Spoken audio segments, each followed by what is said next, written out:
Nkuzaniye iki akenshi na kenshi tuba twiganira ku ikoranabuhanga. Ese no munsi nkuzaniye iki muri make? Nta bindi rero, no munsi nkuzaniye ibintu biryoshye cyane. Ese ni ibihe? Akenshi na kenshi hari igihe tujya twifuza nko mu gihe twabuze telefone, ukumva igihe cyose waba wayibuze hari wakora ibishoboka byose telefone yawe ukaba wayibona. Nk'ibisanzwe rero muri kumwe na DJ Bayingana ku Isi Yacu TV. Ikaze nkwibutsa rero uri kureba iyi video utarakanda subscribe, ni umwanya wo kuyikanda kugira dukomeze kubana, ndetse ufite igitekerezo wakinyuza muri comment, ndetse wanakunze video zacu ukanda like, ndetse ukabana sharing ku nshuti zawe bakaba bakunguka ubumenyi.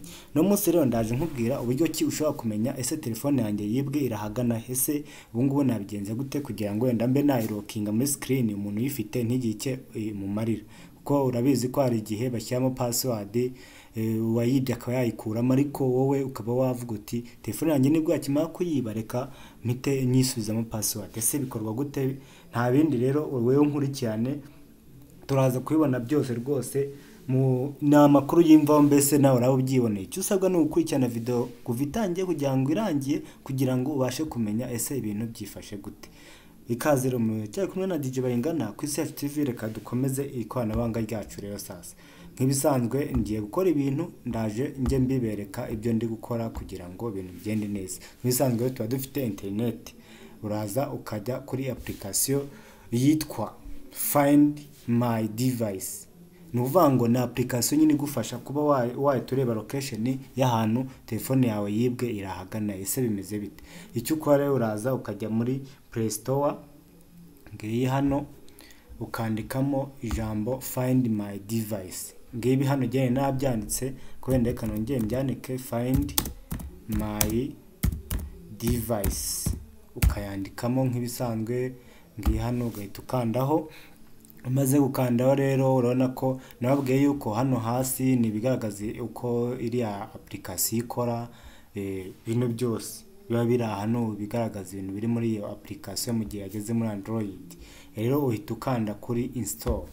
Bimaze gukanda kuri install nk'ibisanzwe yategereza bitewe na internet uri gukoresha, nta kibazo rwose. Bitewe na internet uri gukoresha turategereza tubare, ariko nkubwira ko je ubundi ntago njya mbigisha ibintu ari uko wenda ngo nje kubasuzumira, ahubwo agiye mbanza kugira gute, mbanza kubikora nkabanza kureba ko ibyo bintu bijya koko. Kuko je niwitegeza neza uzareba video zanjye zose nshyiraho. Ntabwo nshobora gufata video ngo nyishyireho mbeshya abantu, kandi abantu bajye babikora kuri YouTube. Ntago ari ibintu byiza rero.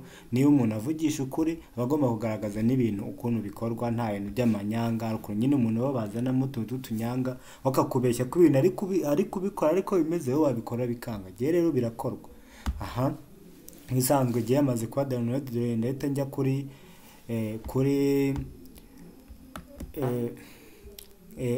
icyo navugaga hano. Weho icyo ukora nta kindi, urahita ufata buryo ki ikimara gufunguka cyangwa se yamaze kubara ku ijana urahita ugira gute, urahita ujya kuri open, noneho ushyiremo email ushaka.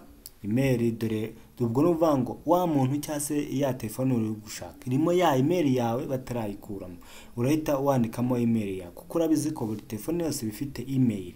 Hano ngo continue as ubwanjye weno ni izina rya email yanjye muri kwibona hano hejuru, cyangwa se ngo sign in as guest, mvuga ngo ukoresha indi email. Noneho reka dukoreshe continue as my email. Ubwo nuvuga ngo telefone yanjye ndaza guhita nyikoresha hano turebe. Nibisanzwe reka urukote hahita dukandaho. Nitumara gukandaho nyine bahita bazana aho gushyira password. Ndashyiraho password nibisanzwe. Nari nyibeshye. Nuvuga ngo weho ukimara gushaka ya password ya telefone irimo ya email bakimara kuyikwiba, ushaka kuvuga uti reka mpite ndeba ahantu no uhita ufungura ino application, uhita utanga nk'umuntu telefone ugahita downloading vuba ukubitamo ya email yawe, no kwikubita ugahita password ya telefone yawe igahita igira gute, igahita igaragaza neza ahantu. Nuvuga ngo email ushyizemo hano igomba kuba iri muri iyo telefone. Vuga ngo telefone bakwibye igomba kuba irimo ya email.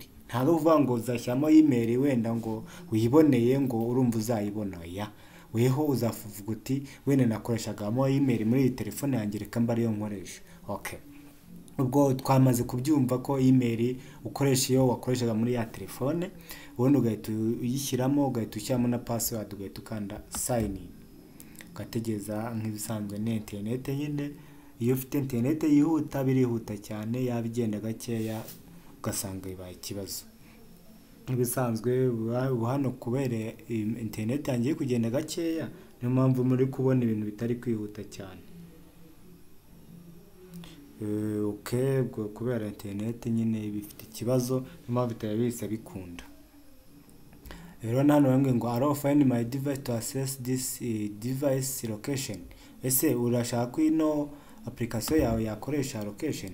Nibyo dore no kuvuga ngo nkimara kuhakanda abantu ibinyamare ibintu umva nzobwenge nda ibintu ndemva nuvuga ngo bita bikoreka telefone yawe uko yitwa, nkubi yanjye nuko yitwa, noneho agitazamo na internet ndetse n'umuriro uri gukoresha. Ushobora kuba wayisonesha, tutarajya mu bindi biye, ushobora kuba wayisonesha etse wumve. Ushaka kuvuga uti umuntu wenda ndikokeka yuko umuntu wenda wayijyanye ishobora kuba itari ari hano hafata reka mbikora tarancika, sibyo? Wumva impamvu, none ugahita uvuga uti reka nyisoneshe. Hano ikindi mbibutsa, ugomba kuba wa making sure yuko iriya location igize gute ifunguye. Reka turebe ko location yayo ifunguye, ariko byanga bikunda nyine ugomba kuba ufite na ya internet. Ubona ko location iyo igize gute irafunguye. Tugiye ngo dukande location, none reka tuyisoneshe turebe. Urumva ko telefone isigira gute isisona. Uvuga ngo muri ka gace k'abantu muri kumwe, reka mbana ntagaga. Muri ka gace k'abantu muri kumwe ushobora kuvuga telefone yanjye buri yaha nta kuntu yabi irenza ahangaha, ugahita ubikora wiki ugahita isona. Ubwo umuntu ntumufashe, ariko ahangaha ushobora no gushaka umukunzi wa muntu. Uvuga uti umukunzi wawe ndashaka umureba. Aha, ubwo hano twe tumubonye uburyo ushobora kuba wayisonesha tu. Bimara iminota 5, mwumve ko ari na myinshi. Nushaka kuvuga uti ndashaka kureba ahantu umukunzi wanjye ari, nanamubuze yewe. Nk'ubu wende iyo telefone ndi gushakira mu ngiyi hano. Icyo gihe rero icyo ukora ni iki?